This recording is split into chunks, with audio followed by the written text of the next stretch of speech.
이런 생각하신 적 있으시죠? 자식이 무심코 던진 말 한마디, 스치듯 보았던 다른 사람의 차가운 눈빛 하나, 다른 때와 다른 이웃의 쌀쌀맞은 인사 한 번. 그런 작은 일들이 하루 종일 마음속에서 맴돌아 가족에게 살짝 비춰만 봤는데 에이 아니야. 왜 그렇게 예민해? 별것도 아닌 일에 왜 그래? 너무 심각하게 받아들이지 마. 이런 말을 들으면 내가 좀 예민한가? 다른 사람들은 아무렇지도 않게 넘기는데 나만 유독 신경이 쓰이는 건가? 생각하게 됩니다. 사람들은 섬세하게 느끼고 깊이 생각하고 작은 것에도 의미를 찾는 사람을 두고 예민하다고 말합니다. 마치 그것이 안 좋은 듯이 말합니다. 하지만 그것은 당신이 세상을 남들보다 더 자세히 보고 더 깊이 이해하려는 능력이 있다는 증거입니다. 조선 최고의 명장 이순신 장군을 아십니까? 임진왜란 동안 내내 한 번도 패하지 않고 나라를 구한 그분 말입니다. 이순신 장군만큼 예민한 사람도 없었습니다. 그분의 난중일기를 보십시오. 전쟁터에서 싸우면서도 어머니 걱정, 아들 걱정, 부하들 걱정에 밤마다 눈물을 흘리셨습니다. 조정에서 날아오는 모함과 질투, 동료 장수들의 배신에 가슴 아파하셨습니다. 그 대단하신 이순신 장군도 작은 감정에도 힘들어하셨던 사람이셨음을 볼 수 있습니다. 그런데 사람들은 이순신 장군을 두고 예민하다고 말하지 않습니다. 신중하다, 치밀하다, 깊이 생각한다고 말합니다. 똑같은 성품인데 어떤 사람에게는 예민하다고 하고 어떤 사람에게는 신중하다고 합니다. 이것이 무엇을 의미하는지 아십니까? 예민함은 약점이 아니라 재능입니다. 다만 그 재능을 어떻게 다스리느냐에 따라 당신을 무너뜨리는 독이 되기도 하고 당신을 지켜주는 방패가 되기도 합니다. 이 시간에는 이순신 장군이 평생 어떻게 자신의 예민한 마음을 다스렸는지 그 지혜를 하나하나 풀어드리겠습니다. 당신의 예민함이 병이 아니라 축복임을 깨닫게 해드리겠습니다. 지금부터 이야기를 시작합니다. 먼저 이순신 장군이 얼마나 예민한 분이었는지 구체적으로 살펴봅시다. 난중일기를 펼쳐보면 놀라운 사실을 발견하게 됩니다. 전쟁 중에도 장군은 매일 밤 일기를 쓰셨습니다. 그 일기에는 전투 기록만 있는 게 아닙니다. 오늘 어머니 생각에 잠을 이루지 못했다. 아들이 보고 싶어 눈물이 났다.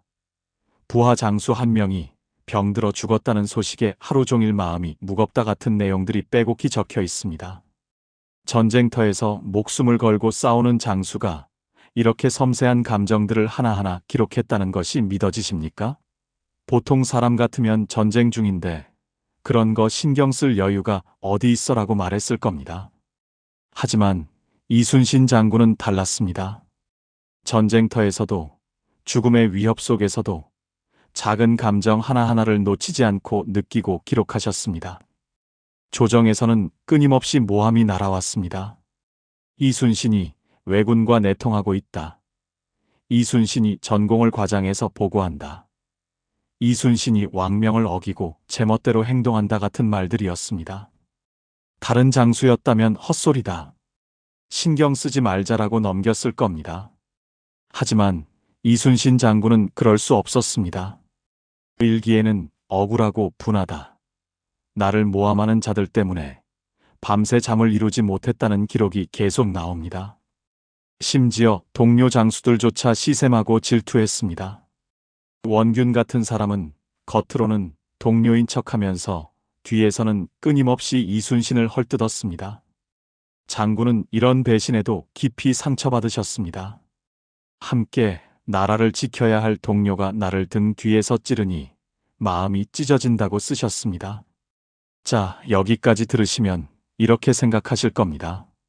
아니, 이순신 장군도 이렇게 예민하셨다면 나도 괜찮은 거 아닌가? 맞습니다. 당신도 괜찮습니다. 아니, 괜찮은 정도가 아니라 정상입니다. 섬세하게 느끼고 작은 일에도 마음 아파하는 것은 인간으로서 지극히 자연스러운 일입니다. 그런데 중요한 차이가 하나 있습니다. 이순신 장군은 예민하셨지만 그 예민함 때문에 무너지지 않으셨습니다. 오히려 그 예민함을 힘으로 바꾸셨습니다. 어떻게 그럴 수 있었을까요? 지금부터 그 비밀을 하나씩 풀어드리겠습니다. 첫 번째, 이순신 장군은 감정을 억누르지 않으셨습니다. 오히려 솔직하게 인정하고 기록하셨습니다. 오늘 억울해서 눈물이 났다. 조정의 명령이 부당해서 분노가 치민다. 어머니 생각에 가슴이 미어진다. 이런 감정들을 숨기지 않고 일기에 다 쓰셨습니다. 많은 사람들이 예민함 때문에 고통받는 이유가 뭔지 아십니까? 감정을 인정하지 않으려고 애쓰기 때문입니다. 이런 작은 일에 화내면 안 돼. 별것도 아닌 일에 상처받으면 안 돼. 강한 사람은 이런 거 신경 안 써. 이렇게 자기 감정을 부정하고 억누르려고 합니다. 그러면 어떻게 됩니까?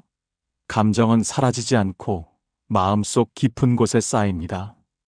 그러다가 어느 순간 폭발하거나 아니면 우울증이나 화병으로 변합니다. 이순신 장군은 달랐습니다. 나는 지금 억울하다. 나는 지금 분하다.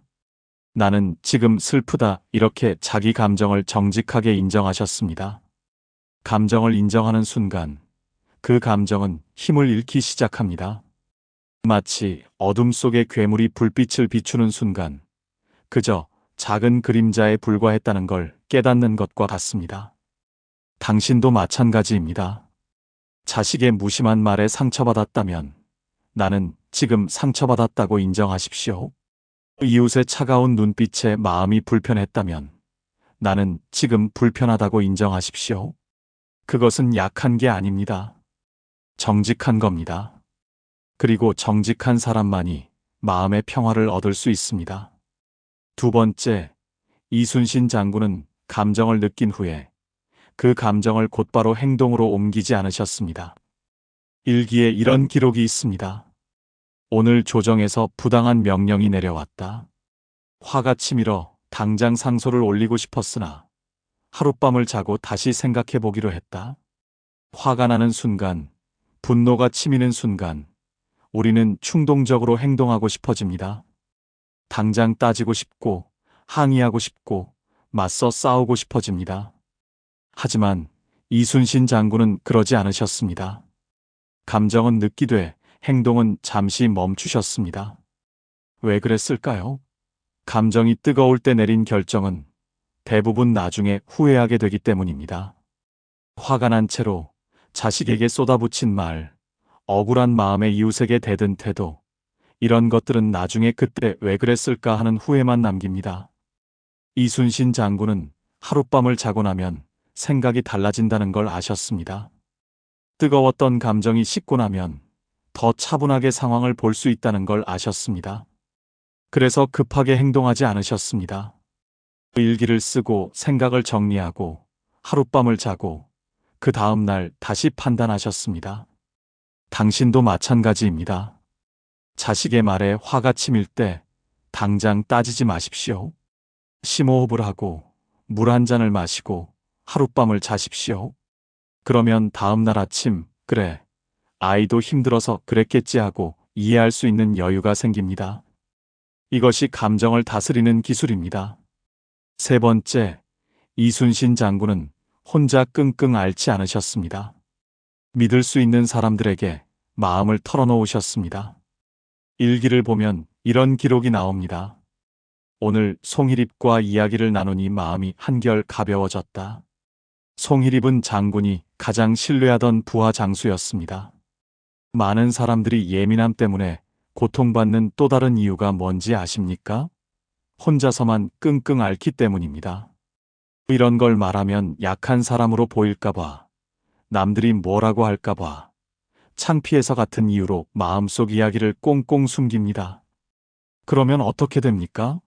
마음의 짐은 점점 무거워지고 결국 혼자서는 감당할 수 없을 만큼 커집니다. 이순신 장군은 혼자 견디려 하지 않으셨습니다. 믿을 수 있는 사람에게 마음을 열고 이야기하셨습니다. 오늘 이런 일이 있어서 마음이 힘들다. 조정의 이런 명령이 부당하다고 생각한다. 나는 지금 이런 고민을 하고 있다 이렇게 솔직하게 말씀하셨습니다. 당신도 마찬가지입니다. 마음이 힘들 때 믿을 수 있는 친구 한 명, 형제자매 한 명에게 전화를 거십시오. 오늘 이런 일이 있어서 마음이 안 좋아라고 말하십시오. 그 사람이 해결책을 줄 필요도 없습니다. 그저 듣기만 해줘도 됩니다. 말을 하고 나면 마음속에 쌓였던 짐이 절반으로 줄어듭니다. 이것이 마음을 다스리는 또 다른 방법입니다. 네 번째, 이순신 장군은 예민한 마음을 오히려 전쟁에서 이기는 무기로 만드셨습니다. 어떻게 그럴 수 있었을까요? 섬세하게 보는 눈 덕분이었습니다. 명량해전을 생각해 보십시오. 왜군 배 330척이 쳐들어왔을 때 이순신 장군에게 남은 배는 고작 12척이었습니다. 보통 장수였다면 이건 말이 안 된다. 도망가자라고 생각했을 겁니다. 하지만 이순신 장군은 달랐습니다. 장군은 명량 바다의 물살을 섬세하게 관찰하셨습니다. 물살이 언제 바뀌는지, 조류가 어느 방향으로 흐르는지, 바닷물의 높이가 어떻게 변하는지 이런 작은 것들을 하나하나 다 살피셨습니다. 그리고 깨달으셨습니다. 물살이 바뀌는 시간에 맞춰 싸우면 이길 수 있다는 것을요. 결과는 어땠습니까? 12척으로 330척을 이기는 기적 같은 승리였습니다. 이것이 어떻게 가능했습니까? 이순신 장군의 예민함 덕분이었습니다. 작은 것도 놓치지 않고 보는 섬세한 눈, 물살의 변화까지 느끼는 민감한 감각, 이런 것들이 전쟁에서 이기는 무기가 되었습니다. 당신의 예민함도 마찬가지입니다. 다른 사람들이 놓치는 작은 변화를 당신은 알아챕니다. 손자의 표정이 평소와 다르다는 것, 며느리의 목소리 톤이 달라졌다는 것, 이웃의 걸음걸이가 무거워 보인다는 것, 이런 것들을 당신은 감지합니다. 이것은 약점이 아니라 능력입니다. 이 능력을 어떻게 쓰느냐가 중요합니다. 그 변화를 보고 나를 무시하나 봐, 나를 싫어하나 봐 하고 상처받는 데 쓰면 그것은 독이 됩니다. 하지만 저 사람이 무슨 일이 있나 봐, 힘든 일이 있어서 저러나 봐 하고 이해하는 데 쓰면 그것은 다른 사람을 배려하는 따뜻한 마음이 됩니다. 똑같은 예민함인데 어떻게 쓰느냐에 따라 결과가 완전히 달라집니다. 다섯 번째, 이순신 장군은 자기 자신에게 너무 가혹하지 않으셨습니다. 일기를 보면 이런 기록이 나옵니다. 오늘은 몸이 너무 아파서 침상에 누워 쉬었다. 전쟁 중인데도 몸이 아프면 쉬셨습니다. 많은 사람들이 스스로에게 너무 엄격합니다. 나는 왜 이렇게 약할까? 나는 왜 이렇게 예민할까? 나는 왜 이것도 견디지 못할까 하면서 자기 자신을 채찍질합니다. 이렇게 자기를 비난하면 어떻게 됩니까? 마음은 더 약해지고, 더 예민해지고, 더 상처받기 쉬워집니다. 이순신 장군은 달랐습니다. 나도 사람이다. 아플 수도 있고, 슬플 수도 있고, 힘들 수도 있다 이렇게 자기 자신을 인정하셨습니다. 완벽하지 않아도 괜찮다고, 약한 모습을 보여도 괜찮다고 스스로에게 허락하셨습니다. 당신도 마찬가지입니다. 예민해도 괜찮습니다. 작은 일에 상처받아도 괜찮습니다. 남들보다 마음이 약해도 괜찮습니다. 당신은 지금 이대로도 충분히 괜찮은 사람입니다. 자기 자신을 채찍질하지 마십시오. 오히려 토닥여 주십시오. 오늘도 수고했어. 힘든데도 잘 견뎠어.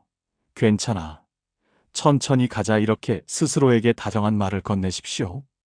여섯 번째, 이순신 장군은 몸을 움직이는 것으로 마음을 다스리셨습니다. 일기를 보면 오늘은 활쓰기 연습을 했다. 오늘은 배를 직접 점검했다. 오늘은 성벽을 둘러보았다 같은 기록이 자주 나옵니다.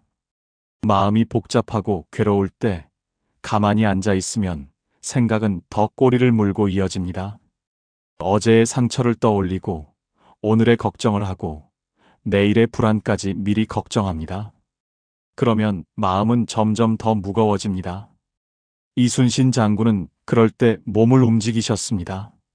활을 쏘고 배를 점검하고 성벽을 걸으셨습니다. 몸을 움직이면 생각이 멈춥니다. 복잡했던 머리가 맑아집니다. 무거웠던 마음이 가벼워집니다. 당신도 마찬가지입니다. 마음이 복잡할 때 소파에 앉아서 끙끙 앓지 마십시오. 일어나서 집안을 한 바퀴 걸으십시오. 마당을 쓸어보십시오. 화분에 물을 주십시오. 가까운 산책로를 천천히 걸어보십시오. 움직이는 동안 복잡했던 생각들이 정리됩니다. 이것이 몸으로 마음을 다스리는 방법입니다. 7번째, 이순신 장군은 규칙적인 생활을 지키셨습니다. 전쟁 중에도 매일 같은 시간에 일어나고 같은 시간에 잠자리에 드셨습니다. 식사도 거르지 않으셨습니다. 예민한 사람일수록 생활이 불규칙하면 더 힘들어집니다. 잠을 제대로 못 자면 작은 일에도 짜증이 납니다. 밥을 제대로 못 먹으면 기운이 없어서 모든 게 귀찮아집니다. 몸이 힘들면 마음도 약해집니다. 이순신 장군은 이것을 아셨습니다. 그래서 아무리 바빠도, 아무리 전쟁이 치열해도 기본적인 생활 리듬을 지키셨습니다. 제때 주무시고, 제때 드시고, 몸을 건강하게 유지하셨습니다. 그래야 마음도 건강해진다는 걸 아셨습니다. 당신도 마찬가지입니다. 예민한 마음을 다스리고 싶다면 먼저 몸부터 챙기십시오. 매일 같은 시간에 주무십시오. 새끼를 거르지 마십시오. 몸이 튼튼하면 마음도 튼튼해집니다. 몸을 돌보는 것이 곧 마음을 돌보는 것입니다. 8번째, 이순신 장군은 나쁜 기억을 계속 떠올리지 않으셨습니다. 일기에 억울한 일, 분한 일을 기록하셨지만 그 일을 계속 곱씹지는 않으셨습니다. 한 번 쓰고 나면 그것으로 끝이었습니다. 내일은 또 새로운 하루였습니다. 예민한 사람들이 가장 힘들어하는 것이 바로 이것입니다. 나쁜 기억을 계속 되새김질합니다. 어제 자식이 했던 말, 지난주 이웃이 보였던 표정, 몇 달 전 친구가 했던 행동, 이런 것들을 계속 머릿속에서 재생합니다. 그러면 어떻게 됩니까? 상처는 아물지 않고 계속 골마갑니다. 이순신 장군은 달랐습니다. 속상한 일이 있으면 일기에 쓰셨습니다. 그것으로 끝이었습니다. 다음 날이 되면 어제의 일은 어제에 두고 오늘의 일에 집중하셨습니다. 과거에 붙잡혀 있지 않으셨습니다. 당신도 마찬가지입니다. 나쁜 기억이 떠오를 때, 내가 또 이 생각을 하고 있구나 하고 알아차리십시오. 그리고 의식적으로 다른 생각을 하십시오. 지금 이 순간 나는 무엇을 하고 있지? 하고 현재로 돌아오십시오. 과거는 이미 지나갔습니다. 그것을 붙잡고 있어봤자 당신만 힘듭니다. 9번째, 이순신 장군은 감정을 날씨처럼 대하셨습니다. 일기를 보면 날씨 기록이 빠지지 않습니다. 오늘은 비가 왔다. 오늘은 바람이 불었다. 오늘은 날씨가 맑았다. 이렇게 매일 날씨를 기록하셨습니다. 왜 날씨를 기록하셨을까요? 날씨는 변한다는 것을 아셨기 때문입니다. 오늘 비가 와도 내일은 맑을 수 있습니다. 오늘 바람이 불어도 내일은 잔잔할 수 있습니다. 날씨는 영원하지 않습니다. 계속 변합니다. 감정도 마찬가지입니다. 지금 화가 나도, 지금 슬퍼도, 지금 억울해도 이 감정은 영원하지 않습니다. 소나기처럼 잠깐 지나갑니다. 이순신 장군은 이것을 아셨습니다. 그래서 감정에 휘둘리지 않으셨습니다. 지금은 마음이 힘들지만 이것도 지나갈 거야 하고 기다리셨습니다. 당신도 마찬가지입니다. 지금 마음이 힘들어도 이것은 잠깐입니다. 소나기처럼 지나갑니다. 소나기가 올 때 우산을 쓰듯이 힘든 감정이 올 때는 잠시 쉬면 됩니다. 그러면 곧 지나갑니다. 감정은 날씨입니다. 변합니다. 영원하지 않습니다. 10번째, 이순신 장군은 자기 마음의 주인이 되셨습니다. 조정에서 부당한 명령을 내려도, 동료가 모함을 해도, 백성들이 오해를 해도 장군은 흔들리지 않으셨습니다. 왜 그랬을까요? 내 마음의 조종기는 내가 쥐고 있다는 것을 아셨기 때문입니다. 많은 사람들이 남의 말 한마디에 하루 종일 마음이 흔들립니다. 누가 뭐라고 하면 화가 나고, 누가 무시하면 상처받고, 누가 칭찬하면 기분이 좋아집니다. 마치 마음의 조종기를 다른 사람에게 맡겨놓은 것 같습니다. 이순신 장군은 달랐습니다. 내 마음은 내가 결정한다, 이렇게 생각하셨습니다. 남이 뭐라고 하든 내가 옳다고 믿는 일을 하셨습니다. 남이 어떻게 평가하든 내 양심에 부끄럽지 않으면 됐습니다. 마음의 주인은 다른 사람이 아니라 자기 자신이었습니다. 당신도 마찬가지입니다. 자식이 뭐라고 해도, 이웃이 뭐라고 해도, 친구가 뭐라고 해도 당신의 마음을 결정하는 사람은 당신 자신입니다. 남의 말에 이리저리 휘둘리지 마십시오. 당신의 인생은 당신 것입니다. 당신의 마음도 당신 것입니다. 조종기를 다시 당신 손으로 가져오십시오. 11번째, 이순신 장군은 모든 것을 마음에 담아두지 않으셨습니다. 일기를 쓰는 것도 그 방법 중 하나였습니다. 마음속에 쌓인 것들을 글로 꺼내놓으면 마음이 가벼워졌습니다. 예민한 사람들은 모든 것을 마음속에 담아둡니다. 상처받은 일, 억울한 일, 화난 일, 슬픈 일, 이런 것들을 다 가슴속에 쌓아놓습니다. 그러면 어떻게 됩니까? 마음이 짐으로 가득 차서 숨 쉬기조차 힘들어집니다. 이순신 장군은 마음을 비우는 방법을 아셨습니다. 일기를 쓰고 사람들과 이야기하고 화를 쏘고 걸으면서 마음속 짐을 하나씩 내려놓으셨습니다. 모든 것을 마음에 담아두지 않으셨습니다. 담아둘 것과 버릴 것을 구분하셨습니다. 당신도 마찬가지입니다. 모든 것을 마음에 담아두려고 하지 마십시오. 중요한 것만 담으십시오. 자식의 사랑, 가족의 웃음, 친구의 우정, 이런 소중한 것들만 마음에 담으십시오. 상처나 억울함 같은 것들은 바람에 날려보내십시오. 마음에 담아둘 가치가 없습니다. 여기까지 이순신 장군이 평생 지키신 예민한 마음을 다스리는 11가지를 말씀드렸습니다. 다시 한번 정리하겠습니다. 첫 번째, 감정을 솔직하게 인정하십시오.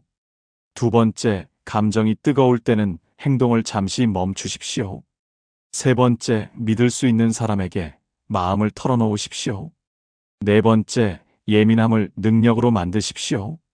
다섯 번째, 자기 자신에게 너무 가혹하지 마십시오. 여섯 번째, 몸을 움직여서 마음을 다스리십시오. 일곱 번째, 규칙적인 생활을 지키십시오. 여덟 번째, 나쁜 기억을 계속 곱씹지 마십시오. 아홉 번째, 감정을 날씨처럼 대하십시오. 열 번째, 마음의 조종기를 당신 손에 쥐십시오. 11번째, 모든 것을 마음에 담아두지 마십시오. 이 11가지를 기억하십시오. 그리고 하나씩 실천해 보십시오. 처음부터 완벽하게 할 필요는 없습니다. 하루에 하나씩만 해도 됩니다.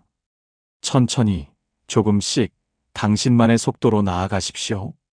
이순신 장군도 처음부터 완벽하지 않으셨습니다. 일기를 보면 오늘도 화를 참지 못했다. 오늘도 슬픔을 이기지 못했다 같은 기록이 나옵니다. 장군도 넘어지고 실패하고 다시 일어서기를 반복하셨습니다. 하지만 포기하지 않으셨습니다. 계속 노력하셨습니다. 그래서 마침내 흔들리지 않는 마음을 얻으셨습니다. 당신도 할 수 있습니다. 당신의 예민함은 병이 아니라 재능입니다. 그 재능을 어떻게 쓸지는 당신이 결정하면 됩니다. 도구로 만들 수도 있고 약으로 만들 수도 있습니다. 선택은 당신의 것입니다. 이제 남의 말에 흔들리지 마십시오. 왜 그렇게 예민해? 라는 말을 들어도 나는 예민한 게 아니라 섬세한 거야 하고 당당하게 말하십시오. 별것도 아닌 일에 왜 그래? 라는 말을 들어도 내게는 중요한 일이야 하고 자신 있게 말하십시오. 당신은 지금 이대로도 충분히 훌륭한 사람입니다. 예민해도 괜찮습니다. 섬세해도 괜찮습니다. 작은 일에 마음 쓰여도 괜찮습니다. 그것이 바로 당신입니다. 그리고 그런 당신이기에 세상을 더 아름답게 볼 수 있고 다른 사람의 아픔을 더 깊이 이해할 수 있습니다. 이순신 장군처럼 당당하게 사십시오. 흔들리지 마십시오. 당신의 인생은 당신 것입니다. 당신의 마음도 당신 것입니다. 이제 남의 눈치를 보지 마십시오. 당신 자신의 주인이 되십시오. 오늘 이 이야기가 당신의 마음에 작은 위로가 되었기를 바랍니다. 그리고 내일 아침 거울을 보면서 이렇게 말해 보십시오. 나는 예민한 게 아니라 똑똑한 거야. 나는 약한 게 아니라 섬세한 거야. 나는 지금 이대로도 충분히 괜찮은 사람이야. 당신은 혼자가 아닙니다. 이순신 장군도 예민하셨고 세상의 수많은 훌륭한 사람들도 예민했습니다. 예민함은 당신을 특별하게 만드는 것입니다. 그것을 부끄러워하지 마십시오. 오히려 자랑스러워 하십시오. 이제 당당하게 흔들리지 않고 당신만의 길을 걸어가십시오. 이순신 장군이 그러하셨듯이 당신도 그럴 수 있습니다. 오늘 이 이야기가 마음에 와닿으셨다면 구독 버튼을 눌러주십시오. 당신의 마음을 다스리는데 도움이 되는 이야기들을 계속 전해드리겠습니다. 그리고 이 영상이 힘들어하는 누군가에게 도움이 될 것 같다면 공유해 주십시오. 당신의 작은 나눔이 누군가에게는 큰 위로가 될 수 있습니다. 여기까지 들어주셔서 감사합니다. 당신의 마음에 평화가 깃들기를 바랍니다.